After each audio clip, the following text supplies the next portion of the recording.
Hello नमस्कार, स्वागत है आपका वानखेड़े रिव्यू एनालिसिस में। मैं हूं गिरीश वानखेड़े और मैं रेगुलरली रिव्यूज करता हूं फिल्मों के, वेब सीरीज के और डॉक्यूमेंट्रीज के। आज के रिव्यू का टाइटल है क्रू थी, जो कि Malayalam thriller social drama feature film है और ये स्ट्रीम हो रही है अमेजॉन प्राइम वीडियो पर 11 अगस्त 2021 से।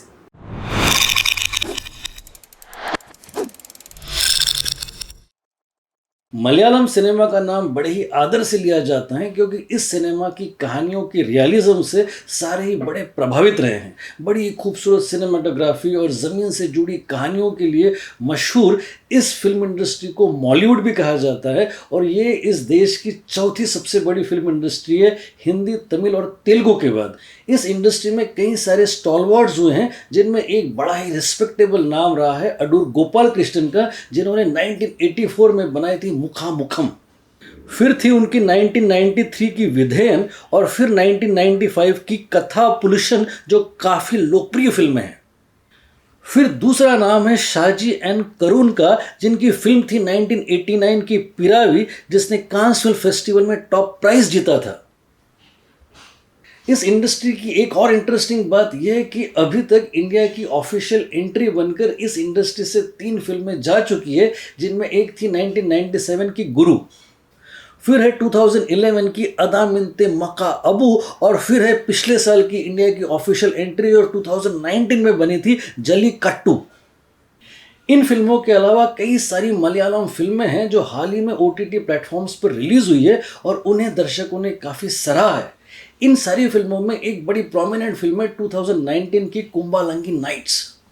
इस फिल्म को अपनी प्रोग्रेसिव थीम के लिए जाना जाता है। और फिर है दृश्यम, जो अब तक 7 से अधिक भाषाओं में रीमेक हो चुकी है।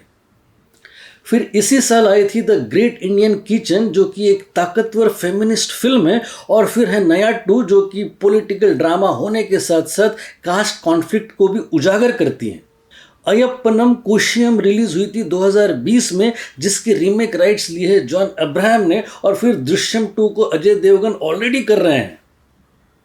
इनके अलावा इसी साल रिलीज हुई है पॉलिटिकल थ्रिलर मलिक, जिसमें क्रिश्चियंस और मुस्लिम्स के मुख्य किरदारों से कहानी नायकन के स्पेस में एंटर करती है। और इसी स्पेस में एंटर करती है कुरुथी, जिसमें रिलीजन न सिर्फ ड्राइविंग फोर्स है बल्कि एक कैरेक्टर है जो जिंदा भी है और लाजमी भी।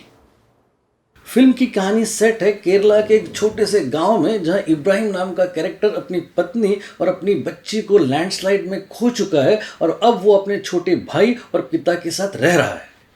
उसके पड़ोस में एक विधवा सुमति, जो इसी लैंडस्लाइड में अपने पति को खो चुकी है और वो अपने शराबी भाई के साथ रह रही है।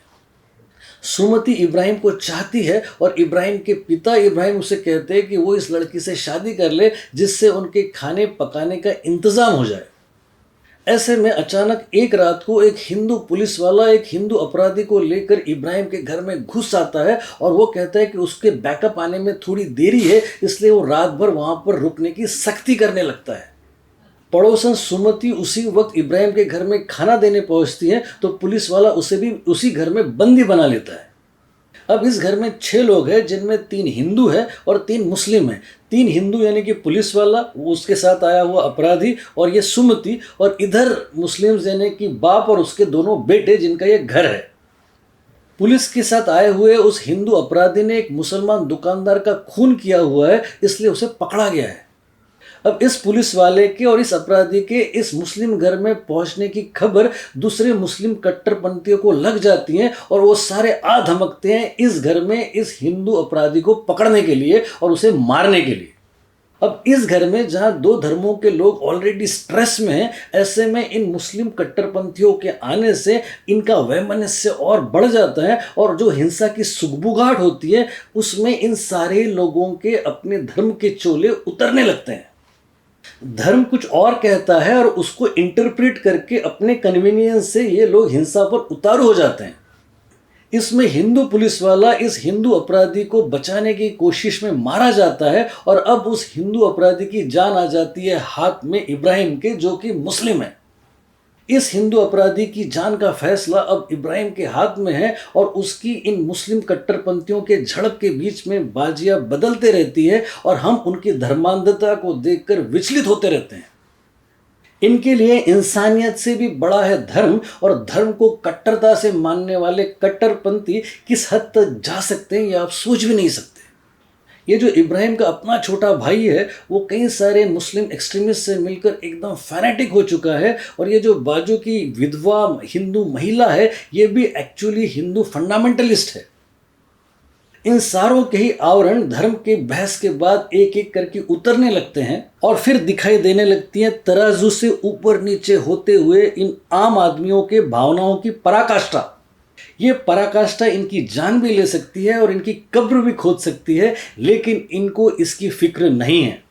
ये धर्म मानो ऐसा नशा है जिसमें आदमी आदमियत को भूल जाए, अपने पड़ोसी के उत्तरदायित्व को भूल जाए, उसके अलावा सहयोग या मोहब्बत या प्यार या दोस्ती किस चिड़िया का नाम है उसको भूल जाए। ऐसे कड़वे यथार्थ को साबित करती है अपनी व्यापकता से ये 122 मिनट की फिल्म, जिसके इस परिप्रेक्ष्य में मुझे दुष्यंत कुमार की चंद लाइनें याद आती हैं। इसमें वो कहते हैं कि हालात जिस्म सूरत जहां और भी खराब, हालात जिस्म सूरत जहां और भी खराब, चारों तरफ खराब यहाँ और भी खराब। नज़रों में आ रहे हैं नज़ारे बहुत बुरे, नज़रों में आ रहे हैं नज़ारे बहुत बुरे, होठों पे आ रही हैं जुबां और भी खराब। आगे निकल गए हैं घिसटते हुए कदम, आगे निकल गए हैं घिसटते हुए कदम, राहों पर रह गए हैं निशान और भी खराब।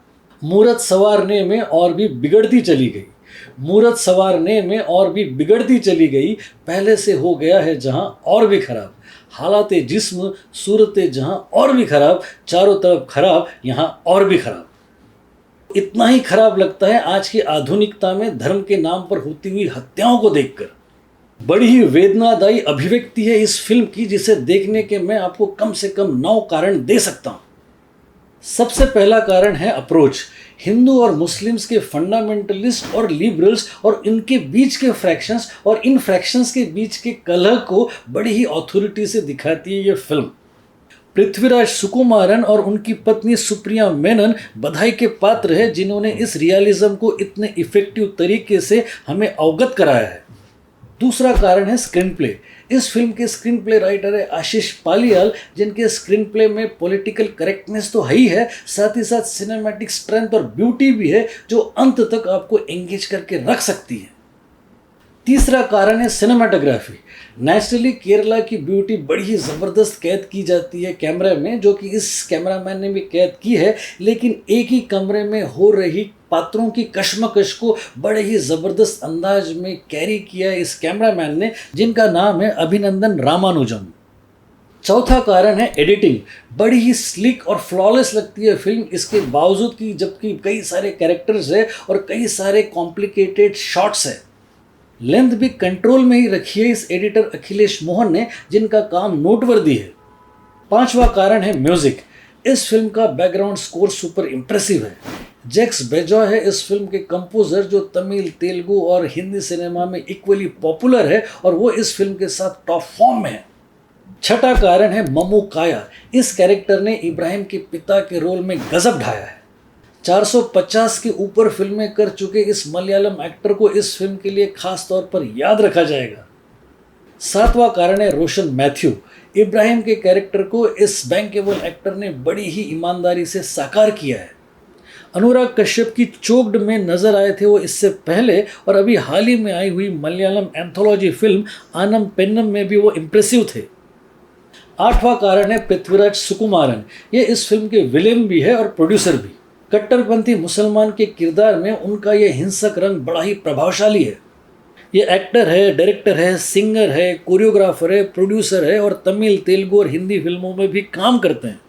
फिल्म फेयर अवार्ड साउथ भी जीत चुके हैं, केरला स्टेट फिल्म अवार्ड भी जीत चुके हैं और नेशनल अवार्ड भी जीत चुके। इस एक्टर को हमने देखा था हिंदी में इससे पहले अय्या में, औरंगजेब में और नाम शबाना में। और नौवां कारण है डायरेक्शन।